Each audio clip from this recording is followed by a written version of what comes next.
be seen and learn for yourself. And we can take some words from the Torah reading this morning that connects in with this. As you know, we concluded the book of Exodus, where we finished the book reading about the construction of the tabernacle, the Mishkan, which takes up most of the latter half of the book of Exodus. The Torah even tells us that the Israelites donated and gave so much of the materials, of everything that was needed for the building of that Mishkan, that Moses actually had to stop all donations. He had to tell the people, no more. And it's this word no that I really want to talk about this morning. We don't need to define what no means. We know what no means. No means no. But I want to talk to you about this word no in the context of today's ongoing situation in the Middle East. And compare that word with another word that you might also be familiar with, and that is yes. So let's start with the no. Let's start with those who say no to Israel.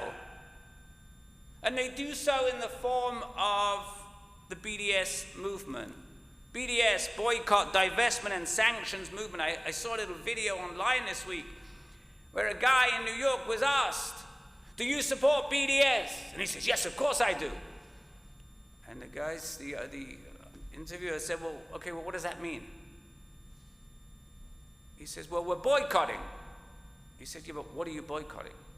He said, we're boycotting Israel. He says, yes, but what does BDS actually mean? He says, well, I don't know in detail, but we're boycotting. So people don't really even know what it is they're talking about. Boycott, divestment, and sanctions, which is led by those who claim that Israel should be treated like apartheid South Africa. Do you know that every year around this time, they organize what's called the annual Hate Fest on college campuses and beyond, known as Israel Apartheid Week. It actually started years ago in South Africa, Durban. It was known as the Durban Conference, which turned into a Israel bashing and hating conference, which continued every year. These events feature extreme anti-Israel rhetoric, including accusations of Israeli racism, allegations that Israel is committing war crimes and genocide against the Palestinian people, even though the ICJ recently refused to rule that way. These events have taken place not only on college campuses, but at churches, community centers, and anywhere else where anti-Israel groups can be put together. But know something. This is not about Palestinians. This is not about occupied territories. It is and has always been and will always be about one thing and one thing only, and that is saying no. Saying no to the mere existence of Israel and saying yes to the elimination of the state of Israel. Why do I say that? Simple. Because these events single out one state, its citizens, its military forces, its supporters, for condemnation and exclusion. And they target institutions and individuals because of what and who they are. They are Israeli and Jewish. Apartheid is not the issue. Occupation isn't the issue. They're all smoke screens to throw us off the real track. They're the rallying point with catchy slogans that most of their followers don't even understand. Like from the river to the sea. What the heck does that mean? If you even look at the map of Israel, the river of the sea doesn't even fit in with what's going on. River, from the river to the sea, Palestine will be free. What river? What sea? Gets all the attention, especially today with academic organizations, even financial institutions calling for boycott, divestment, and sanctions. Why did the BDS organizers and others single out Israel for such special treatment, while it ignores the ongoing atrocities committed in places like Syria, Nigeria, the rampant brutalities and the denial of rights in non-democratic countries in the Middle East and elsewhere around the world? Because saying no to the existence of the state of Israel is all that it's about. So let us turn no around. The next time somebody tells you that Israel is an apartheid state or a genocidal colonizer, if you're going to get involved in a discussion, here is what you should say in response. Again, I don't recommend you do it unless they're genuinely interested. But if you're going to, this is what you should say. Ask that person the following question. What are Jews allowed to do in Saudi Arabia, in Iraq, in Iran, in Jordan, in Lebanon, in Egypt? Are Jews allowed to live in, have religious freedom in, or to own property in any other Arab country? The answer to these questions is a resounding no. Every single Arab country practices one form of apartheid or another. The Kingdom of Jordan has a law on its books forbidding Jews from becoming citizens or owning land. I never heard anybody calling out Jordan as apartheid. Every Muslim country in the Middle East has a single established religion, namely Islam, and makes no pretense of affording religious equality to members of other faiths.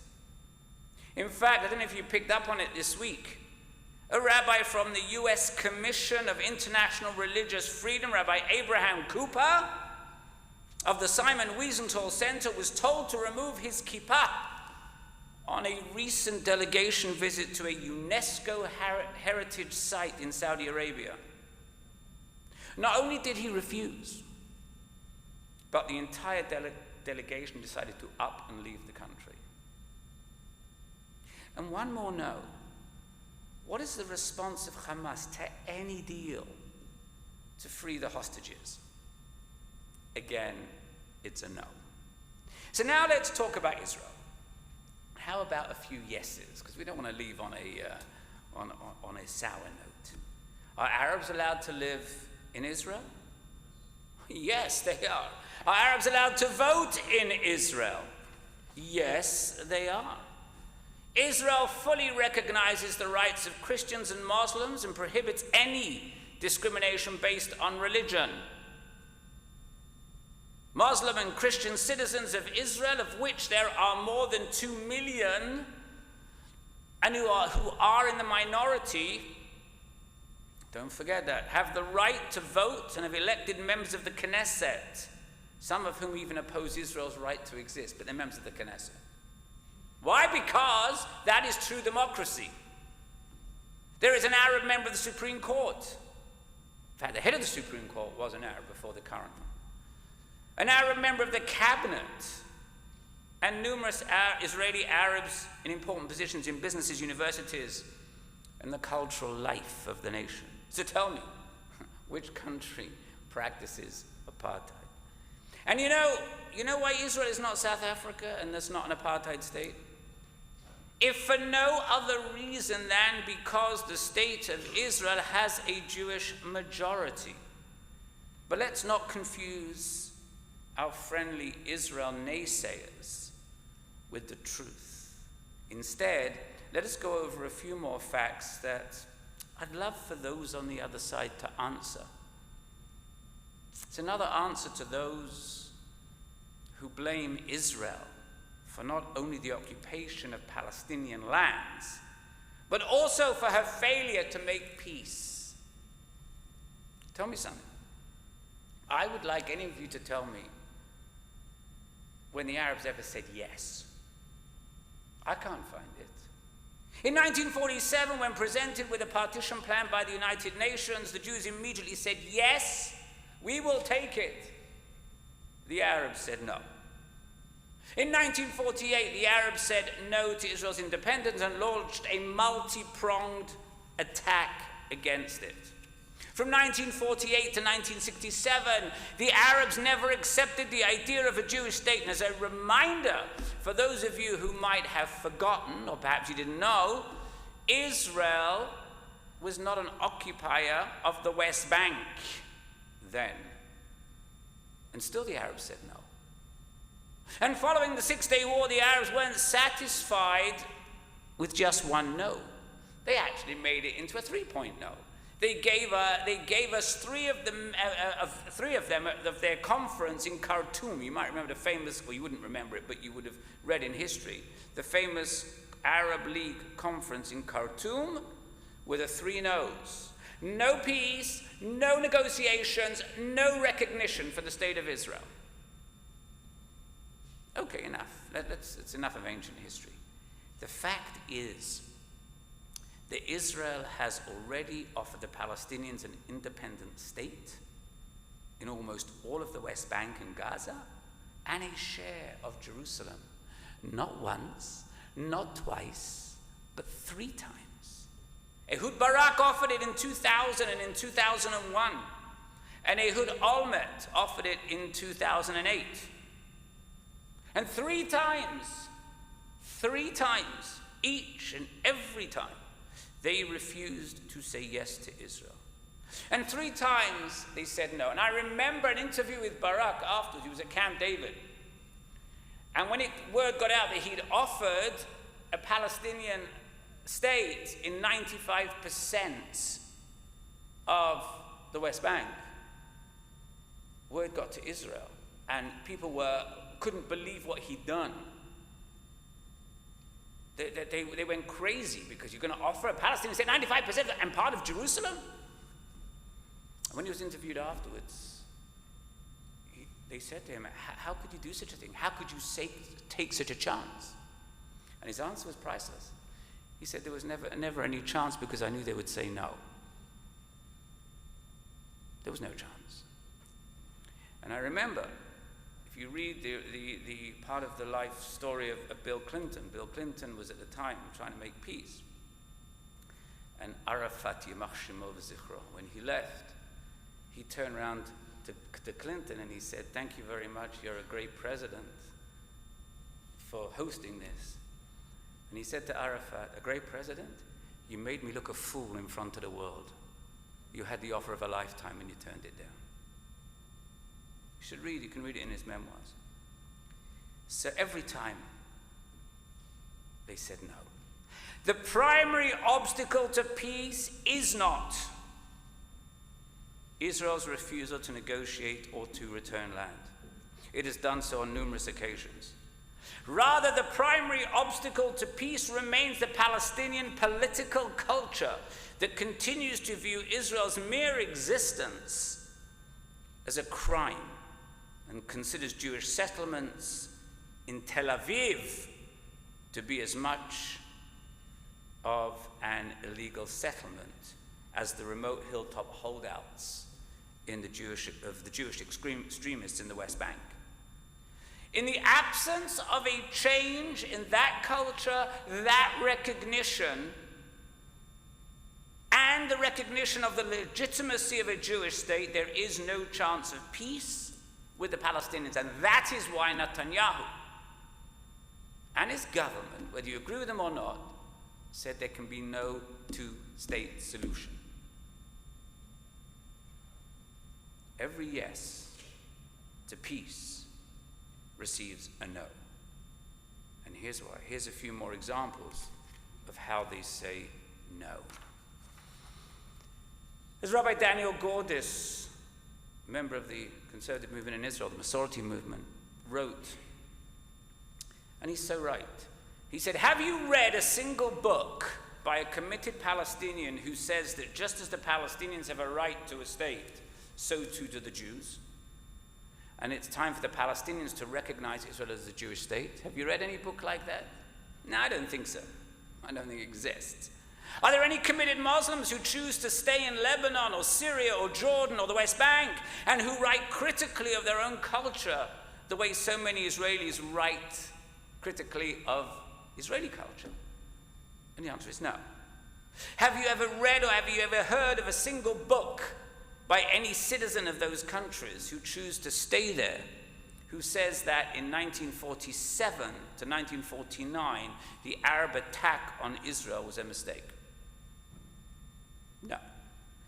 And have you read or even heard of a single book by any of those people that says that the attempt to destroy the just born Jewish state was morally wrong? The answer is no. Have you ever read a single book by a committed Palestinian who says that just as the Palestinians have a right to a state, so too do the Jews, and it's time for the Palestinians to recognize officially the state of Israel as a Jewish state? No. Gordis goes on to write, when, not if, but when the talks fail, because they always do, the real reason will be because the war of independence isn't over.